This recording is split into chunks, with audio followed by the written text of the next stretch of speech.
سیدتنا ام ہانی رضی اللہ تعالی عنہ روایت فرماتی ہیں کہ نبی کریم صلی اللہ علیہ وآلہ وسلم نے ارشاد فرمایا، میری امت اس وقت تک ذلیل و رسوا نہیں ہوگی جب تک ماہ رمضان کا حق ادا کرتی رہے گی۔ عرض کی گئی، یا رسول اللہ صلی اللہ علیہ وسلم، آقا رمضان المبارک کا حق ضائع کرنے میں امت کا ذلیل و رسوا ہونا کیا ہے؟ فرمایا، اس ماہ میں ان کا حرام کاموں کا کرنا۔ پھر فرمایا، جس نے اس ماہ میں زنا کیا یا شراب پی تو آئندہ رمضان تک اللہ اور اس کے جتنے آسمانی فرشتے ہیں سب اس پر لعنت کرتے ہیں۔ بس اگر یہ شخص آئندہ ماہ رمضان کو پانے سے پہلے ہی مر گیا تو اس کے پاس کوئی ایسی نیکی نہ ہوگی جو اسے جہنم کی آگ سے بچا سکے۔ بس تم ماہ رمضان کے معاملے میں ڈرو، کیونکہ جس طرح اس ماہ میں باقی مہینوں کے مقابلے میں نیکیاں بڑھا دی جاتی ہیں، اسی طرح گناہوں کا بھی معاملہ ہے۔ امام طبرانی نے اس روایت کو المعجم الصغیر میں نقل فرمایا۔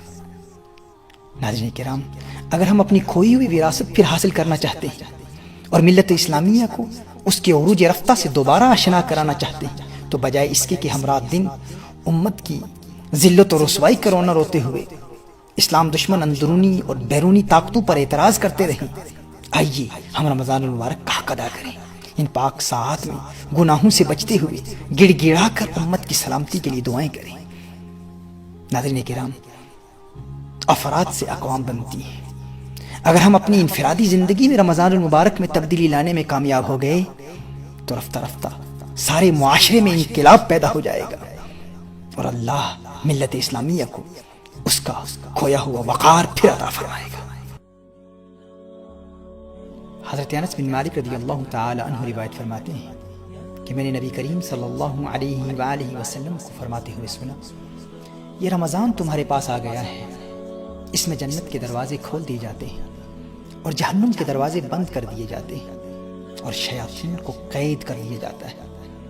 محروم ہے وہ شخص جس نے رمضان کو پایا اور اس کی مغفرت نہ ہوئی، کہ جب اس کی رمضان میں مغفرت نہ ہوئی تو پھر کب ہوگی؟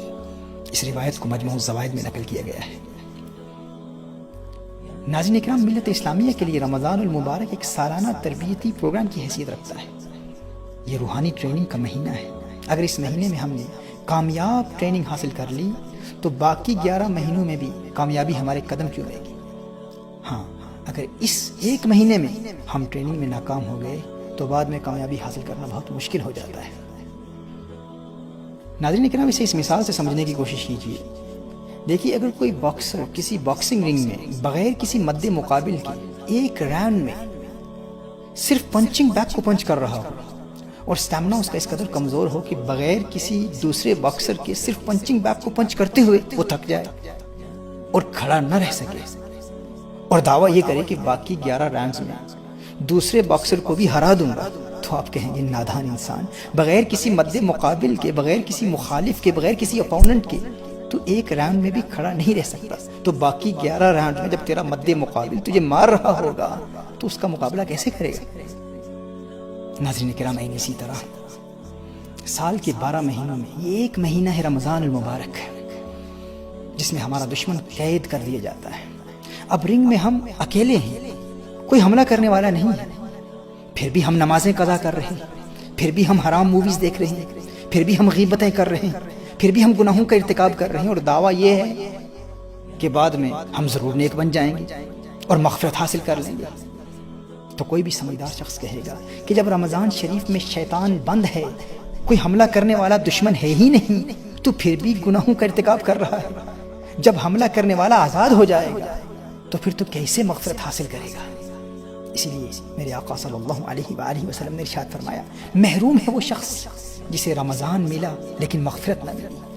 اگر رمضان میں مغفرت نہ ملی تو پھر کب ملے گی؟ تو آئیے ناظرین کرام، اس پاک مہینے میں ہم اپنے آپ کو اس قدر مضبوط بنا لیں کہ باقی 11 راؤنڈز میں شیطان پر غالب آ جائے۔ اللہ جل وعلا سے دعا ہے کہ خلاق کائنات ہمیں اس پاک مہینے کی قدر کرنے کی توفیق عطا فرمائے اور اس پاک مہینے میں شریعت مطہرہ کے احکام پر عمل کرنے کی توفیق عطا فرمائے۔ آمین۔